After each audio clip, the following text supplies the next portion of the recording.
आणि चला याच विषयी चर्चा करण्याकरता मान्यवर पाहुणे माझ्याबरोबर नेहमीप्रमाणे या चर्चेमध्ये असणार आहेत। माझ्यासोबत आहेत भाजप प्रवक्ते विनोद वाघ। विनोदजी, मी आपल्याकडे येतो। या सगळ्या याच्यात जातनिहाय जनगणनेतनं आरक्षणाचा प्रश्न सुटेल का? सर्वांना समान न्याय मिळेल तशी काही परिस्थिती निर्माण होईल का? काय की जातनिहाय जनगणना झाली पाहिजे हे देशातल्या बहुतांश लोकांचं त्या ठिकाणी म्हणणं होतं, त्यांची मागणी होती। आणि ही मागणी हे जरी सांगत असले राहुल गांधी आत्ता बोलत असले तरी भारतीय जनता पार्टीचे लोकनेते गोपीनाथरावजी मुंडे साहेब यांनी संसदेत त्याकाळी सुद्धा मागणी केली, किंवा बिहारचे हरिश्चंद्रजी यादव असतील किंवा बाकीचे अनेक जण असतील, अनेकांनी वारंवार त्यासाठी मागणी केली होती। उलट हे सांगतायत की मोदीजींनी या ठिकाणी जनतेचा विश्वासघात केला। उलट स्वातंत्र्य प्राप्तीनंतर म्हणजे 1931 नंतर आता जातनिहाय जनगणना या ठिकाणी होते। मधल्या काळात त्यांना का नाही वाटलं की जातनिहाय जनगणना त्या ठिकाणी झाली पाहिजे? शेवटी या देशात राहणारा कुठल्या जातीचा किती समाज आहे, त्याची संख्या किती, याचा हे डेटा त्या ठिकाणी जर आपल्याला मिळाला, त्यानुसार आपण त्यांना सुखसुविधा त्या ठिकाणी देऊ शकतो, सामाजिक न्याय त्या ठिकाणी आपण देऊ शकतो। म्हणजे काय वंचित, शोषित, दुर्बल घटक आहे त्यांना न्याय देण्यासाठी आणि शासनाच्या विविध योजनेच्या माध्यमातून आणि आरक्षणाच्या माध्यमातून सुद्धा त्या जातीसाठी आपण काय करता येईल त्याचं पाऊल टाकू शकतो। म्हणून जातनिहाय जनगणना होणं आवश्यक होती, परंतु हा निर्णय आतापर्यंत काँग्रेस सरकारच्या काळात त्यांना सुचला नाही। मात्र माननीय नरेंद्रजी मोदी यांनी त्यांच्या कार्यकाळामध्ये हा निर्णय घेतला, त्यामुळे या देशातल्या सगळ्या जाती धर्माच्या लोकांकडून त्यांच्या या निर्णयाचं स्वागतच होत आहे। बरं विनोदजी, कसं व्हायचं? ओबीसीचा कॉलम नाही, हा मुद्दा आता समोर यायला लागला, मग कोणाचा वाटा किती हे कसं ठरवणार तुम्ही जेव्हा आकडेवारी समोर येईल तेव्हा? सुरुवातीला तर प्रथम हे सांगतो की या देशात जर जातीपातीचं राजकारण आणि संस्कृती कोणी आणली असेल तर ती काँग्रेसनं आणली आहे। जगताप साहेबांनी पहिले समजून घेतलं पाहिजे। त्यानंतर राहिला विषय की आता मंडल आयोग असेल, कार्लेकर आयोग असेल, बाकीचे जे जे काही आयोग असेल त्या आयोगानं जे काही ओबीसीचा टक्का 52% त्यावेळेस सांगितलं होतं, 52%, 53%, 54% असं जे काही त्यावेळेस आकडा एक जाहीर केला होता, त्या आकड्यानुसार खरोखर ओबीसीचा वाटा या जनसंख्येत किती आहे तो खऱ्या अर्थानं समोर आला पाहिजे। त्यासाठी ओबीसीतल्या प्रत्येक म्हणजे या देशातल्या प्रत्येक जातीची जनगणना होत असताना ओबीसीतल्या प्रत्येक जातीची जनगणना त्या ठिकाणी होणं गरजेचं आहे। त्यामुळे प्रत्येक जातीची जर जनगणना झाली ती वास्तवरित्या झाली आणि वास्तव आकडा जर समोर आला तर खऱ्या अर्थानं ओबीसीचा वाटा कॉलमच नाही ना ओबीसीचा। मी सांगतो ना, आता प्रत्येक जातीची जनगणना होत असताना ओबीसीत कुठल्या जाती समाविष्ट आहे ते आपल्याला माहिती आहे। त्यामुळे त्या जातीची जनगणना झाल्यानंतर आपण काय सगळ्या जातीची जनगणना त्या ठिकाणी होणार आहे। त्या जातीतून ओबीसीच्या जातीची जनगणना होणार आहे, जे ओबीसी मध्ये समाविष्ट आहेत ज्या जाती, त्यांच्या जनगणनेचे आकडे समोर आल्यानंतर ओबीसीचा वाटा किती हे आपल्याला समजायला काही फार मोठं काही टेक्निक लागायचं काम नाही, अगदी सोपं आहे। म्हणून सगळ्या जातीचे वस्तुनिष्ठ जनगणना त्या ठिकाणी होणं गरजेची आहे। शेवटी ओबीसीचा आकडा समोर येणं गरजेचं आहे, ओबीसीला न्याय त्या ठिकाणी मिळालाच पाहिजे। आज अनेक जण आरोप करतायत की ओबीसीचा आकडा इतका नाही, ओबीसीत इतक्या जाती नाही, या जातीचा आकडा फुगून सांगितला गेला, त्या जातीचं अस्तित्वात नाही। त्यामुळं खऱ्या अर्थानं या राज्यात या देशात या जाती किती आहे, त्यांची लोकसंख्या किती आहे आणि ती संख्या खऱ्या अर्थानं समोर येणं गरजेची आहे। त्यानुसार ह्या जाती ओबीसी मध्ये आहेत आणि ओबीसीचा आकडा या देशामध्ये खूप प्रचंड मोठ्या प्रमाणात आहे हे समोर येईल। त्यासाठी प्रत्येक जातीची स्वतंत्ररित्या त्या ठिकाणी जनगणना होणं गरजेचं आहे आणि त्यानुसार आपल्याला ओबीसीचा आकडा कळणारच आहे। त्याच्यात असं फार काही टेक्निक लागणार नाही आणि उगाच त्याच्याहून भाऊ करण्यात आणि भेदभाव करण्यात काही अर्थ नाही। विनोदजी, तांत्रिकदृष्ट्या हा मुद्दा जो आहे तो चंद्रकांतजींनी बरोबर समजून सांगितलेला, या अडचणी होऊ शकतात ना? नाही, पण आता ते जे म्हणतायत तर आता मी तर हे सांगितलं की सुरुवातीला तर आता काही त्यांना आता ते बघत असेल की अनेक इलेक्ट्रॉनिक मीडिया असेल, सोशल मीडियाच्या माध्यमातून उलट ओबीसीच्या आकड्यावर त्या ठिकाणी प्रश्नचिन्ह निर्माण केलं जात होतं। उलट ह्या जर सगळ्या जाती जर स्पष्टपणे पुढे आल्या, त्याची जनगणना झाली तर हे बंद होईल। आज जे म्हणणं आहे की इतक्या जातीच नाही असं जे म्हणणं आहे ते थांबण्यासाठी हे तर आवश्यक की प्रत्येक जातीची स्वतंत्र जनगणना त्या ठिकाणी होणं आवश्यक आहे। आता तुम्ही काल परवाच बघितलं असेल, चांगल्या अनेक लोकांनी, आंदोलनकर्त्यांनी त्या ठिकाणी सांगितलं की इतक्या जातीच बसत नाही, इतक्या जाती राज्यात अस्तित्वात नाही, देशात सोडा, राज्याचं सांगितलं त्यांनी। बरोबर, हे सांगण्यासाठी, हे पटवून देण्यासाठी स्वतंत्ररित्या जर जनगणना झाली तर आपल्याला ते पटवून देता येईल। इतक्या जाती आहे त्या ओबीसीत बसतात आणि त्यांची जनगणना होणं आवश्यक आहे, त्यांना न्याय मिळणं आवश्यक आहे। ओबीसीच्या हितासाठी, ओबीसीच्या बाजूने आम्ही या ठिकाणी सरकारही काम करतोय, आम्ही प्रत्येकजण काम करतो।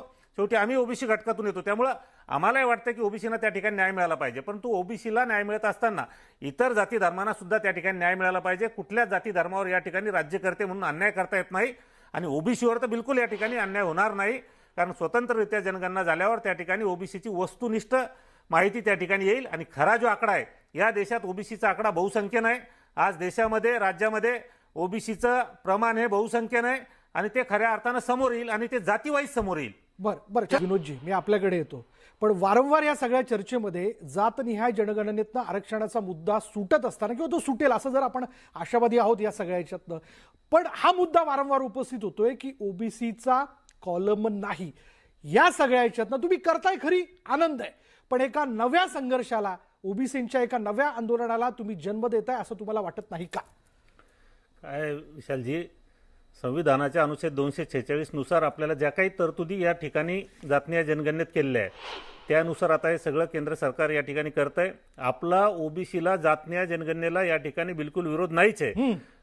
आता जर आपण सगळे, मी तुम्हाला वारंवार सांगतो की प्रत्येक जातीची जनगणना होते, ठीक आहे ना, ओबीसीची परत एक जर कॉलम असला तर काही बिघडत नाही, सरकारचं काही असं म्हणणं नाही, त्याच्याबद्दल काही वादविवाद असण्याचं काही कारण पण नाही किंवा त्याच्यावर असं काही सरकार आणून बसलं बिलकुल आम्ही करणार नाही असंही काही भूमिका नाही. बरं, आपण फक्त हे समोर डेटा एकदम क्लिअर यावा, प्रत्येक जातीने यावं एवढंच सरकारचं त्या ठिकाणी म्हणणं होतं आणि म्हणून त्या दृष्टिकोनातून आपण संविधानानुसार ठरलेल्या कायद्यानुसार त्या ठिकाणी आपण जातनीय जनगणना करतो आणि ते मी सांगितलं की स्वातंत्र्य प्राप्तीनंतर पहिल्यांदा आपण करतोय. उलट याचं स्वागत तर सगळ्यांनीच केलं. भविष्यात सुद्धा जर तसं वाटलं तर काही अडचण नाही, ओबीसीचा कॉलम सेपरेट करायलाही काही अडचण नाही, परंतु एका जातीची जनगणना होणं त्या ठिकाणी गरजेचं आहे. शासनानं कुठं असंही म्हटलंच नाही नाही आम्ही त्याचा द्वेषच करतो, विरोधच करतो, असाही नाही. ओबीसीच्या विरोधात शासन नाहीच आहे. त्यामुळं त्याचा असा फार बाऊ करून मुद्दा करण्यात काय अर्थ नाही. जर वाटत असेल तर ठीक आहे, शासन त्याच्यावर योग्य प्रकारे पुन्हा विचार करेल, परंतु आपली प्रत्येक जातीची जनगणना त्या ठिकाणी झाली पाहिजे हा मूळ उद्देश आहे आणि त्यातल्या ओबीसीच्या सुद्धा प्रत्येक जात घटकाची त्या ठिकाणी जनगणना झाली पाहिजे हा मूळ उद्देश आहे. छोट्या छोट्या अगदी काही जाती आहे ज्या तुम्हाला माहीत सुद्धा नसतील अशा काही जाती आहे, आज अनेक जाती आहे आपल्या राज्यात आहे, त्या जातीची सुद्धा जनगणना होऊन त्या जाती समोर आल्या पाहिजे, त्याही या देशाच्या राज्याच्या नकाशावर त्यांचं अस्तित्व सिद्ध झालं पाहिजे. त्यासाठी प्रत्येक जात घटकाला त्या ठिकाणी प्राधान्य मिळालं पाहिजे आणि ही आकडेवारी समोर आली पाहिजे आणि त्यानुसार आपण त्यांना न्याय देऊ शकलो पाहिजे. कारण शेवटी या ठिकाणी सरकार चालवत असताना संविधानानुसार त्या प्रत्येक जात घटकासाठी, या देशातल्या प्रत्येक नागरिकासाठी त्याला सुखसुविधा देणं, त्याला त्याच्या क्षमतेनुसार त्या ठिकाणी काम देणं आणि त्याला न्याय देणं हा अधिकार त्याचा आहे. त्या अधिकारानुसार, न्यायानुसार त्याला त्या ठिकाणी सगळं मिळालं पाहिजे. म्हणून प्रत्येक जात घटकाची जनगणना होणं आवश्यक आहे, एवढंच या ठिकाणी त्या मागचा. विनोदजी, तुम्ही चंद्रकांतजींचा तांत्रिक मुद्दा लक्षात घेत नाहीये, म्हणजे ही जात ओबीसी अंतर्गत हे कसं त्याच्यातनं लक्षात येणार? हा मुद्दा कसा स्पष्ट होईल? ओबीसीत कुठल्या जाती आहे ते आपल्याकडे त्याचा कॉलमच आहे ना, आपल्याकडे माहिती आहे ना, आपल्याकडे डेटा आहे ओबीसीत कुठल्या जाती आहे त्या शासनाकडे आहेच ना सगळ्या. बरं, त्यामुळं ही जात ओबीसीत येते का नाही येते आपल्याला माहितच आहे. बरं, त्या जातीची जनगणना झाल्यानंतर तर आपल्याकडे तो डेटा येणार, त्या सगळ्या जातीचं एकत्रित संकलन केलं की आपल्याला ओबीसीचा डेटा कळणार आहे. परंतु ठीक आहे ना, आपलं मी वारंवार सांगतोय की ओबीसीच्या जातनिहाय जनगणनेला ओबीसीचा कॉलम असण्याला शासनाचा असा काही फार विरोधच नाही, परंतु त्यापेक्षा पुढे जाऊन, एक पाऊल पुढे जाऊन प्रत्येक जात घटकाची जनगणना व्हावी हाच त्या मागचा उद्देश आहे. त्यामुळे इथं काही मुद्दाम काही जाणून बुजून काही असलं काही हा प्रयोग होत नाही. बरोबर, प्रत्येक जातीची ज्यावेळेस जनगणना होईल त्यावेळेस प्रत्येक जातीचा आकडाच येईल ना जगताप साहेब, असं कसं नाही येणार? आमचं म्हणून म्हणणं आहे की त्या ठिकाणी या सगळ्या आमचा त्या मुद्द्याला विरोधच नाही. आमचं म्हणणं काय की तुम्ही म्हणता जातीचा आकडा येणार नाही, आमचं तेच म्हणणं आहे, उलट प्रत्येक जातीचा आकडा त्या ठिकाणी आला पाहिजे. तुमचं असं म्हणणं आहे का की प्रत्येक जातीचा आकडा त्या ठिकाणी समोर येऊ नये, प्रत्येक जातीचा वस्तुनिष्ठ आकडेवारी त्या ठिकाणी पुढे येऊ नये असं वाटतं का? सांगा. आमचं म्हणणं आहे की अहो, आतापर्यंत तुम्ही तर जातनीय जनगणनेला विरोधच केला, तुम्ही आतापर्यंत जातनीय जनगणना का नाही केली? काँग्रेस पक्षाची भूमिका म्हणजे स्वातंत्र्यपूर्वी काळात 1931 ला इंग्रजांनी ज्यावेळेस जातनीय जनगणना केली त्याच्यानंतर मधल्या काळात अनेक वर्ष या ठिकाणी जातनीय जनगणनेची मागणी झाली, त्यावेळेस तुम्हाला का नाही वाटलं प्रत्येक जातीला न्याय द्यावा? त्यावेळेस तुम्हाला का नाही वाटलं प्रत्येक जातीची जातनीय जनगणना झाली पाहिजे? त्यावेळेस तुम्ही का दुर्लक्ष केलं? अहो, आतापर्यंत या देशातली जातीची आकडेवारी ही फक्त आपण सांगतोय म्हणून कुणीतरी सांगतोय त्यावर विश्वास ठेवून चालली. मग इंग्रजाच्या नंतर, स्वातंत्र्य प्राप्तीनंतर 1931 नंतर आपल्याला का नाही वाटलं काँग्रेस सरकारच्या काळात काँग्रेसला की जातनीय जनगणना झाली पाहिजे, प्रत्येक जातीची आकडेवारी समोर आली पाहिजे? विनोदजी, 2011 मध्ये त्यांनी केली होती, एवढंच की त्यांनी फक्त जनगणना केली. जातनीय जनगणना कधी झाली? जातनीय जनगणना 1931 ला इंग्रज सरकारच्या काळात ज्यावेळेस झाली, म्हणजे इंग्रज राजवटीत, त्याच्यानंतर स्वातंत्र्यानंतर आता जातनीय जनगणना 2026 आणि 27 ला होते, म्हणजे त्याची प्रक्रिया 1 एप्रिल 2026 ला सुरू झाली. 2027 ला त्याची जातनीय जनगणनाची प्रक्रिया सुरू होईल. ज्या असं ते एकदाच अहो, होत्या. तुमचा उद्देश तर प्रत्येक गोष्टी जनता रस्त्यावर आली पाहिजे हाच आहे. तुम्ही आतापर्यंत जनतेला रस्त्यावरच आणलंय. आम्ही उलट जनतेला त्या ठिकाणी चांगलं काही देण्याचा प्रयत्न करतोय आणि दिलं पाहिजे. ते जनतेचा हक्क आहे, जनतेचा अधिकार आहे, तो त्यांना मिळाला पाहिजे.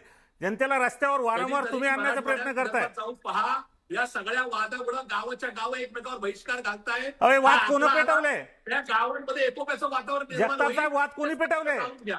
हे दुसऱ्याकडे बोट दाखवणं सोपं आहे. वाद कोणी पेटवले? या वाद तुम्ही राज्यात पेटवले, या देशात सरकारमध्ये जातीवाद तुम्ही कोणी पसरवला? हे काही नव्यानं सरकारमध्ये सांगायचं काम नाही. तुम्ही आजचा तो विषय पण नाही. परंतु हे करत असताना एक बोट दुसऱ्याकडे दाखवत असताना चार बोट आपल्याकडे येतात हे लक्षात ठेवा. कारण आपण या राज्यात जातीपातीचं धोरण या ठिकाणी आणलं. आपण जातीपातीचा वाद पेटवला आणि सत्ता मिळवण्यासाठी तुम्ही एक जातीला दुसऱ्या जातीवर कुरघोडी करण्याचा प्रयत्न तुम्ही करायला लावताय. एका जातीला दुसऱ्या जातीवर घालताय. ठीक आहे चंद्रकांत. बरं विनोदजी, पहिले मी त्यांचे एक गोष्ट हे करतो की त्यांनी सांगितलं की दुसऱ्या टप्प्यात घेतला. पहिल्या टप्प्यात आपण फक्त घराची मोजणी करतोय, घराची त्या ठिकाणी छाननी करतोय. त्यामुळं जातीची लोकसंख्येची मोजणी ही दुसऱ्याच टप्प्यात आहे. बरं. त्यामुळे ते काही दुसऱ्या टप्प्यात नुसती करतोय असं काही लोकसंख्या नाही. साहेब, नुसती लोकसंख्या मोजायची नाहीये. घरं त्यांची कशी आहेत, हो, ते घरात तेच- राहतात, तेच पालत करतो. पहिल्या राहतात, टप्प्यात ओबीसी ते करतोय, पालामध्ये दुसऱ्या राहतात. टप्प्यात आपण लोकसंख्या घेतोय म्हणजे जनगणना करतोय. आणि राहिला प्रश्न की काही- आपलं म्हणणं जे मी तेच म्हणतो की ओबीसीचा वाटा आपण आतापर्यंतच्या आयोगाने किंवा आपल्या सगळ्याच्या मान्यानुसार आपण जो ओबीसीचा आकडा सांगतो तो माझंही मत आहे की ओबीसीचा आकडा त्याच्यापेक्षा जास्त असू शकतो, मोठा आहे.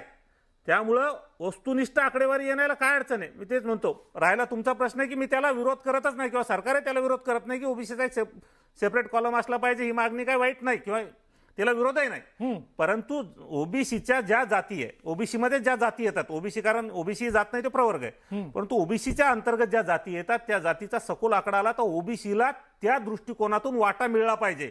ही जी तुमची मागणी आहे तीच मागणी आमची पण आहे, तीच मागणी सगळ्यांची आहे. त्याच मागणीनुसार ओबीसीला न्याय मिळाला पाहिजे, त्या आकड्यानुसारच न्याय मिळाला पाहिजे.